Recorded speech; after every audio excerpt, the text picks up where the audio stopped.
کھولے آنکھ صلی علی کہتے کہتے، کھولے آنکھ صلی علی کہتے کہتے۔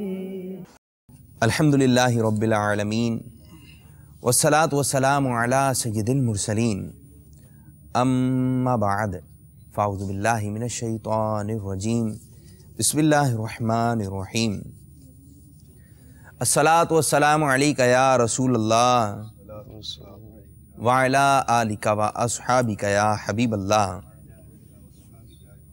الصلاة والسلام علیک یا نبی اللہ السلام علیکم یا نبی اللہ وعلی آلک و اصحابک یا نور اللہ۔ وعلی آلک و اصحابک یا نور اللہ۔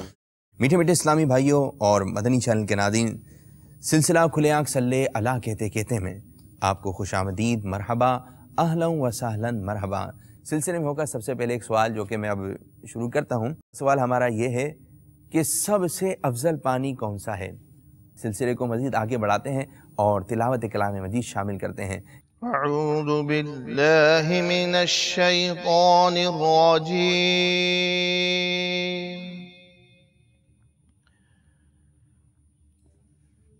بسم اللہ الرحمن الرحیم۔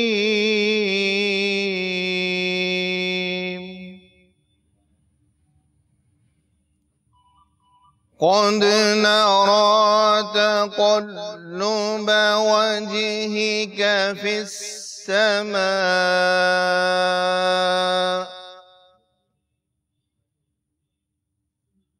فلنولينك قبلة ترضاها۔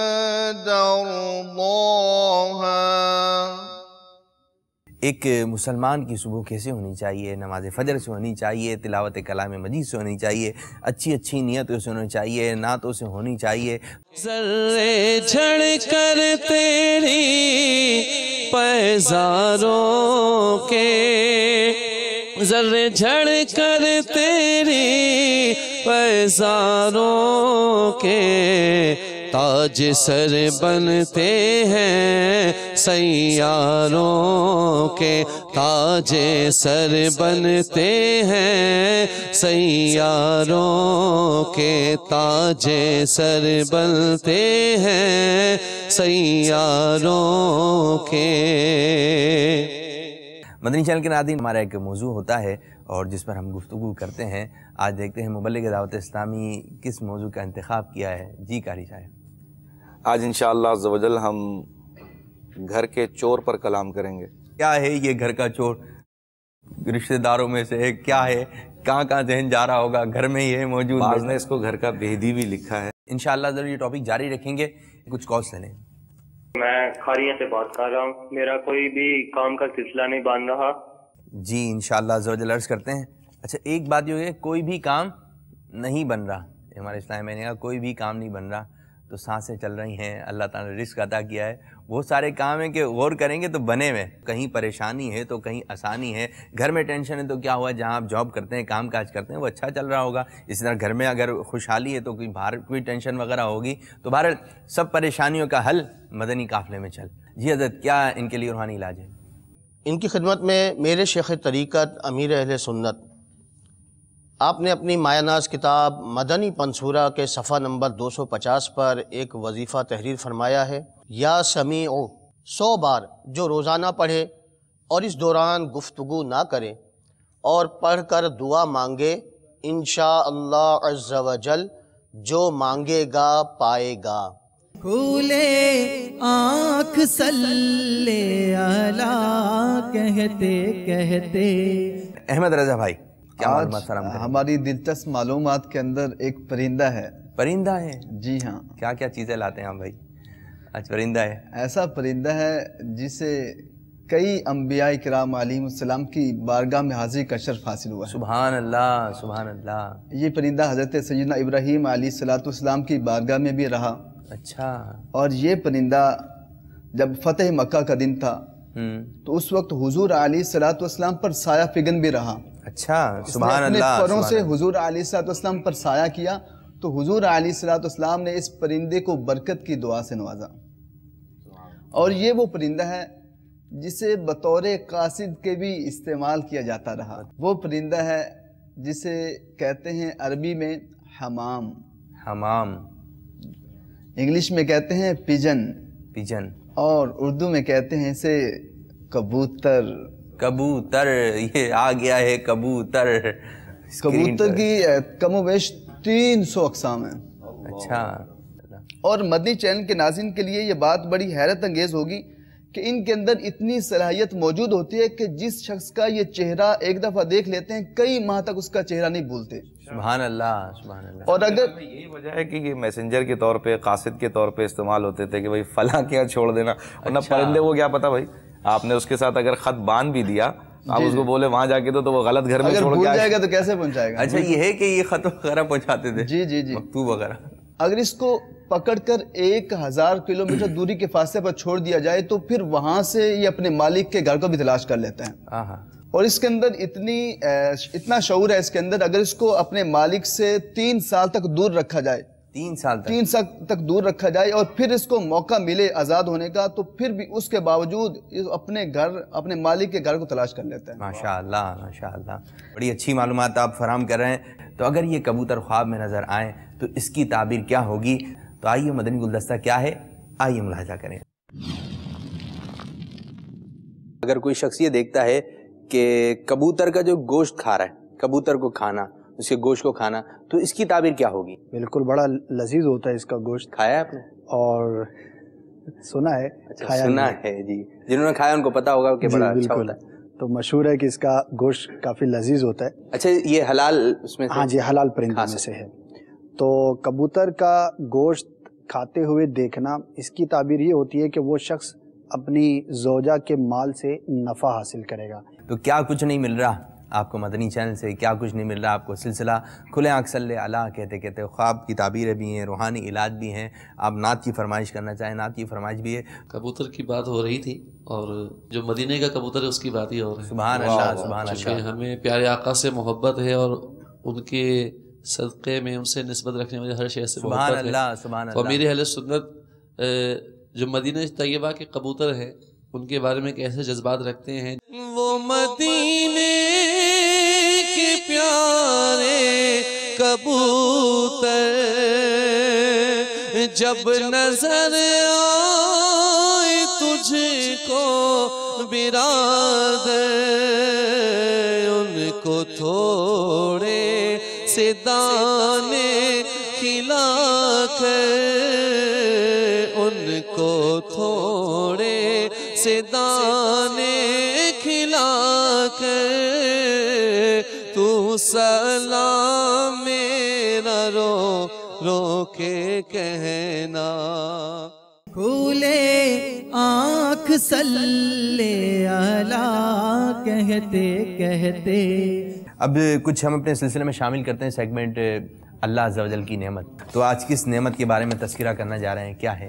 آج ایک بڑی پیاری نعمت ہے، اور میرے آقا پیارے پیارے مدینے والے مصطفیٰ صلی اللہ تعالیٰ علیہ وآلہ وسلم کی پسندیدہ نعمت ہے۔ پسندیدہ؟ میرے آقا صلی اللہ علیہ وسلم نے اسے بڑا پسند فرمایا۔ سبحان اللہ، سبحان اللہ۔ سبزی ہے، اب تو سمجھ گئے ہوں گے۔ جی، پیارے آقا صلی اللہ علیہ وسلم کی پسند، آپ کی پسندیدہ سبزی، تو اسے کدو شریف بھی کہا جاتا ہے۔ کدو شریف، سبحان اللہ۔ لوکی شریف، لوکی شریف، کدو شریف، یہ اس کے خاندان ہے، اور اس کے بہت فوائد ہیں۔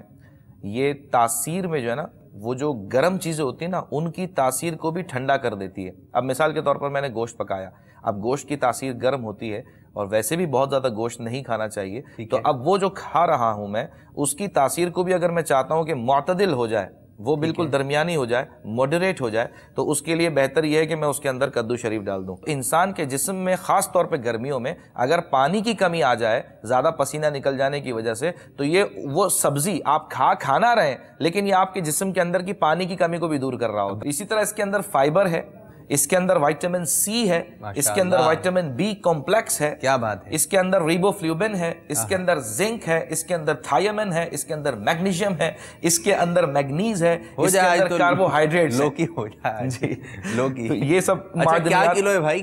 کلو کیا ہے یہ؟ واللہ عالم 40 کے لگ بھگ ہوگی۔ 40؟ ہاں بھائی ندیم بھائی، کیا کلو ہوگی؟ خبر اتنی ہوگی، اتنی 40 30 40 ٹھیک ہے. آپ کیا کہتے ہیں؟ 40-50. اب دیکھتے ہیں کہ مدنی چینل کے ناظرین، ہاں بھائی صحیح بول رہے ہیں، کچھ سبزی فروش ہوں گے وہ لوکی آج تو سجا کے لے کے جائیں. لوکی ہے ہی ایسی پیاری چیز، مقدس چیز کہ اس کو تھوڑا سجانا ہونا چاہیے، پھول وغیرہ لگے ہوں کہ لوکی پیارے آقا صلی اللہ علیہ وسلم کی پسندیدہ غذا ہے. پیارے آقا صلی اللہ علیہ وسلم نے اس کو تناول فرمایا ہے. اب لوگ کیا کہہ رہے ہیں لوکی کے بارے میں، آئیے وہ ذرا دیکھتے ہیں. یہ لوکی ہے، بند گوبھی ہے، میتھی ہے، ٹنڈا ہے، شلجم ہے، بیگن ہے. 20 روپے کلو، 15 روپے کلو. یہ بیچ رہا ہوں 20 روپے کلو. لوکی 20 روپے کلو.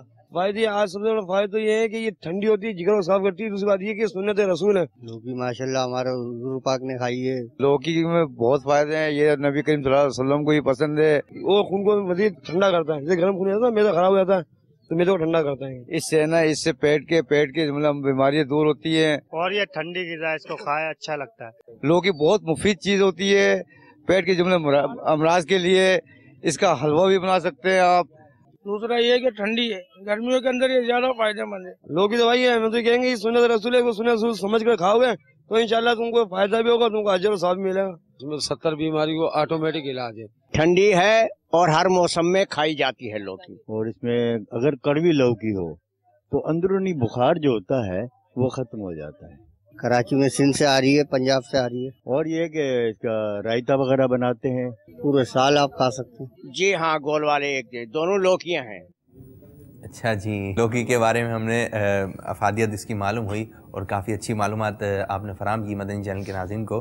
تو بھائی لوکی کھائیے اور اس کی برکتیں حاصل کیجئے. نیت یہ ہونی چاہیے، یہ کہ دنیاوی معاملات بتایا، نیت یہ ہے کہ پیارے آقا صلی اللہ علیہ وسلم کی پسندیدہ ڈش ہے. تو آج آپ جو بھی بنا رہے ہیں، دال بنا رہے ہیں تو لوکی ڈال دیجئے چند قطلے. اسی طرح بریانی بن رہی ہے تو لوکی ڈال دیجئے. قورمہ بنا رہے ہیں تو لوکی ڈال دیجئے. کباب بنا رہے ہیں اس میں بھی لوکی ڈال دیجئے. لوکی اب کدو میں فرق کیا ہے؟ اچھا، لوکی کھانا سنت ہے یا کدو شریف کھانا سنت ہے؟ کیا ہے لوکی؟ اصل میں کدو شریف اردو میں کہا جاتا ہے، لوکی ہندی کا ورڈ ہے. اچھا جی، ایک تو اس کی یہ توجیہ کہ یہ ہے ایک ہی، ہندی میں لوکی کہتے ہیں، اردو میں کدو کہتے ہیں. کچھ ہم مدنی چینل کے ناظرین کو بھی شامل کریں اور ٹھیک ہے اپنی باتیں بھی چلتی رہیں گی لیکن ناظرین کو بھی ہم نہیں چھوڑ سکتے. جی سنائیے، کچھ کال سنا دیجیے. میری بچی ہے وہ بیمار رہتی ہے، تو میں نے علاج کروایا ہے لیکن وہ علاج نہیں ہوتا، اس کا کوئی روحانی علاج بتا دیں. یا محیی 7 بار پڑھ کر بچی پر دم کیجئے. گیس ہو یا پیٹ یا کسی بھی جگہ درد ہو یا کسی عضو کے ضائع ہو جانے کا خوف ہو، انشاءاللہ عز و جل فائدہ ہوگا. دم کیسے ہوتا ہے؟ دم جیسے اب کوئی اسلام بھائی بستے پر بھی آتے ہیں، ٹھیک ہے، کہ میری طبیعت بہت بے چینی ہو رہی ہے، گھبراہٹ ہو رہی ہے، جس طرح باپا نے آپ فرمایا کہ ہاتھ پکڑ کے اور دعا پڑھ کے اس پر دم کر دیا جاتا ہے. اپنے ٹاپک کی طرف آئیں گے. دیکھیے، رمضان المبارک کے بارے میں ہم نے مشہور ہے اور سنا ہے کہ رمضان المبارک میں شیطان قید میں ہوتا ہے. ٹھیک ہے نا، اور یہ حقیقت بھی ہے، ایسا ہی ہے کہ رمضان المبارک میں شیطان قید میں ہوتا ہے. تو بھائی پھر رمضان میں گناہ کیوں ہوتے ہیں؟ ٹھیک، اگر شیطان قید میں ہے تو پھر اب ہم گناہ کیوں کر رہے ہیں؟ تو اس پر امیر اہل سنت نے فیضان سنت میں مینشن کیا ہے کہ مفتی صاحب فرماتے ہیں، مفتی احمد یار خان نعیمی رحمۃ اللہ تعالی، کہ اس مہینے میں جو کوئی بھی گناہ کرتا ہے وہ اپنے نفس امارہ کی شرارت سے کرتا ہے، شیطان کے بہکانے سے نہیں کرتا. تو پتہ کیا چلا کہ یہ ہمارا نفس امارہ یہ دراصل رمضان میں بھی ہمارا پیچھا نہیں چھوڑ رہا، ٹھیک ہے، کسی بھی وقت ہمارا پیچھا نہیں چھوڑ رہا، ہمارے ساتھ ہی ہے اور ہمارے ساتھ ہمیں بہکانے پر اور غلط کاموں پر لگا ہوا ہے. اب سب سے اہم چیز وہ یہی ہے کہ ہم اس کو قابو میں کریں. جب ہم اس کو قابو میں، دیکھیں ہم اس کو ختم نہیں کر سکتے کیونکہ یہ ہمارا نفس ہے. یہ امام غزالی علیہ رحمہ کے بھی کلام کا خلاصہ یہی ہے کہ یہ وہ دشمن ہے جس کو گھر کا بھیدی بھی کہا گیا، جس کو گھر کا چور بھی کہا گیا، کہ یہ وہ ہے کہ جو ہمارے اندر ہے. اور عموماً آدمی کو دشمن سے نفرت ہوتی ہے، ٹھیک ہے نا، یہ میرا دشمن ہے، مجھے اس سے نفرت ہے، میں شکل بھی نہیں دیکھ سکتا، یہ دشمن ہے نہیں دیکھ سکتا. عموماً دشمن سے نفرت ہوتی ہے، لیکن یہ وہ دشمن ہے جس سے انسان کو محبت ہوتی ہے. اپنا نفس ہے نا، اپنے نفس سے عموماً دشمن ہے لیکن محبت بھی ہے اس سے، کہ اس کا تو یہاں پر امام غزالی بھی یہی مدنی پھول دیتے ہیں، فرماتے ہیں کہ اس کو ہم بالکل بھی ختم نہیں کر سکتے، اور اگر ہم اس کی محبت میں گرفتار ہو کر جو مانگا وہ دیا تو بھی ہلاکت کی طرف جا سکتے ہیں. تو اب انسان کو اپنا ذہن استعمال کرتے ہوئے بہت زیادہ اس چیز کی ضرورت ہے کہ وہ ماڈریٹ کے ساتھ، اعتدال کے ساتھ وہ اس کو وہ دے کہ جس کو دینے سے یہ ہلاکت کی طرف نہ جائے، اور وہ اس کو نہ دے جو اس کو ہلاکت کی طرف لے جاتا ہے. اس کی مثال بڑی پیاری حضرت داؤد طائی رحمۃ اللہ تعالی کے بارے میں ہی لکھا ہے کہ آپ ایک مرتبہ بیٹھے ہوئے اور تلاوت کلام مجید فرما رہے تھے، تو تلاوت کلام مجید فرماتے ہوئے دھوپ جو ہے وہ آپ پر آ گئی. اچھا بیٹھے ہوئے تھے کہ دھوپ آ گئی, تو کسی نے مشورہ دیا کہ حضرت سائے میں بیٹھ جائیں, نفس آ گیا ہے نا, سائے میں بیٹھ جائیں. تو اب آپ نے جواب کیا دیا؟ آپ جواب سنیے. جواب آپ نے فرمایا میں اس چیز کو گوارا نہیں کرتا کہ میں اپنے نفس کی اتباع کروں, کیونکہ میرا نفس بھی یہی کہہ رہا ہے کہ سائے میں بیٹھ جا, لیکن میں اس چیز کو گوارا نہیں کرتا کہ میں اپنے نفس کی اتباع کروں. نفس کی مخالفت, نفس کی مخالفت. دل یہ چاہ رہا ہے کہ یہ کام کر لیں جی, کہ اب گرمیوں کے آج ہو سکتا ہے کہ آپ جس شہر میں رہتے ہوں وہاں گرمی ہو, اب نفس کہہ رہا ہے کہ ٹھنڈا پانی پی لے, تو کیا کریں؟ جی بالکل, اس میں بعض اوقات ایسا کرنا چاہیے کہ جب ٹھنڈے پانی کی, کیونکہ دیکھیں یہ نیک بننا چاہتے ہیں تو یہ کرنا پڑے گا. ہاں, ہم یہ نہیں کہتے کہ ٹھنڈا پانی پینا ناجائز ہے, یا اس کو مطلب جو نفس نے مانگا حلال اور مباح اگر مانگا تو اس کو دینا گناہگار ہوا, ایسا نہیں. لیکن اگر ان چیزوں پر, حلال چیزوں پر بھی ہم اگر باؤنڈری لگا دیں گے تو پھر انشاءاللہ یہ مکروہ اور حرام کی طرف نہیں بڑھے گا. کھولے آنکھ صلی اللہ کہتے کہتے. احمد رضا بھائی کیا ہے, اب کون سا سیگمنٹ ہے آج کا ہمارا؟ ابھی سیگمنٹ ہے تربیت اولاد. اس سے پہلے کہ میں مفید مشورے مدنی چینل کے ناظرین کی طرف بڑھاؤں, میں ان سے ایک بات پوچھتا ہوں. پوچھیں, پھر وہ جواب دیں گے. وہ اپنے ذہن کے اندر سوچ رہے ہوں گے کیا سوال ہے, وہیں جواب دیں, سوچیں. ہاں صحیح بول رہے ہیں. چلیں ایک ان سے بات پوچھ لیتا ہوں. جی معلوم کیجئے. مدنی چینل کے ناظرین, جب آپ کو کوئی تحفہ پیش کرتا ہے تو آپ کیسا محسوس کرتے ہیں؟ بہت اچھا لگتا ہے. اچھا یا بہت اچھا؟ کبھی ایسا ہوا کہ کسی نے آپ کو تحفہ پیش کیا ہو اور آپ کو برا لگا ہو؟ شاید کبھی ایسا نہ ہوا ہوگا, کیونکہ تحفہ دینے سے محبت بڑھتی ہے, اور ہمارے پیارے پیارے آقا مدینے والے مصطفیٰ صلی اللہ تعالی علیہ وسلم نے بھی یہی تعلیم ارشاد فرمائی ہے, تحفہ دو, اس سے آپس میں محبت بڑھے گی. جب ہم بڑوں کو تحفہ دینے سے محبت بڑھتی ہے, خوشی و مسرت محسوس ہوتی ہے, تو ہمارے ننھے ننھے پھول مدنی منع, ان کو تحفہ دینے سے محبت کیوں نہ بڑھے گی؟ تو مدنی چینل کے ناظرین یہ بات سمجھ گئے ہوں گے کہ میں بات کرنے جا رہا ہوں تحفے کے متعلق. جی ہاں, ایک بات یہ بہت چھوٹی ہے لیکن اس کے فوائد بہت زیادہ ہیں. اب یوں ہوتا ہے نا کہ ایک والد ہے, وہ چیزیں لے کے آیا, اس نے فریج کے اندر لا کے فروٹ وغیرہ رکھ دیے, ٹھیک ہے, یا بچوں کے لیے یونیفارم ہے, امامہ شریف ہے, اسکارف ہے, دیگر چیزیں لینی, وہ لا کے بچوں کی امی کو دے دیے. اب یہ انداز اگر یوں ہو جائے کہ ایک والد صاحب نے بچوں کی فرمائش کو پورا کرنا ہی ہے, تو صبح جا رہے ہیں تو بچوں سے پوچھ لیں کہ آج آپ کی کیا فرمائش ہے, آج میری بیٹی کی کیا فرمائش ہے, آج میرے بیٹے کی کیا فرمائش ہے. اب لانا تو ہے ہی, جب شام کو آئے یہ ایک پیارا سا سے میری پیاری بیٹی کے لیے تحفہ ہے, یہ میرے بیٹے کے لیے تحفہ ہے, یہ اس کے لیے تحفہ ہے. تو اس سے فائدہ کیا ہوگا کہ بچوں کے دلوں کے اندر والدین کی محبت بیٹھ جائے گی. کچھ کالس لیں. میرا نام بشیر حسین ہے. میرا مسئلہ یہ ہے کہ میرے کاروبار کی بندش سے تقریباً 6 سے 8 ماہ ہو گئے. جس بھی کام میں ہاتھ لگاتا ہوں سب میں نقصان ہو رہا ہے, اور شدید بیمار بھی ہو رہا ہوں. یا حکم جو 5 وقت ہر نماز کے بعد 80 بار پڑھ لیا کرے گا, انشاءاللہ عز و جل کسی کا محتاج نہیں ہوگا. اب یہ کہ سلسلہ بھی اختتام کی جانب ہے. ہم نے سوال کیا تھا کہ افضل پانی کون سا ہے, افضل پانی کون سا ہے, تو کچھ کال سنا دی اور ساتھ ساتھ جو تاثرات ہیں وہ بھی سنا دیے. سوال کا جواب آب زمزم, اور جو آج کا سوال ہے اس کا جواب یہ ہے کہ وہ پانی جو سرکار صلی اللہ علیہ وآلہ وسلم کی انگلیوں سے جاری ہوا تھا وہ سب سے افضل پانی ہے. ہماری نظر میں تو مسجد کا پانی, دنیا کا سب سے افضل پانی وہ ہے جو حضور پاک صلی اللہ تعالی وسلم کے پاس ہاتھوں مبارک سے نکلا تھا. یہ دنیا کا سب سے افضل پانی جو پیارے آقا صلی اللہ تعالی علیہ وسلم کی انگلیوں سے جاری ہوا ہے. دنیا کا سب سے افضل پانی آب زمزم ہے. آپ نے جو سوال پوچھا تھا اس کا جواب یہ ہے آب زمزم کا پانی. سب سے افضل پانی آب زمزم, یہ جو پینے کا آب زمزم. سب سے افضل پانی تو قدرتی پانی ہے جو قدرت نے ہمیں عطا کیا ہوا ہے, اس سے اچھا تو کوئی پانی نہیں ہے. آب زمزم. اب لوگوں کے ذہن میں کیا کیا باتیں ہیں کہ یہ پانی افضل ہے, یہ پانی افضل ہے, کوئی گھر کے پانی کو افضل سمجھ رہا ہے, کوئی مسجد کے پانی کو افضل سمجھ رہا ہے.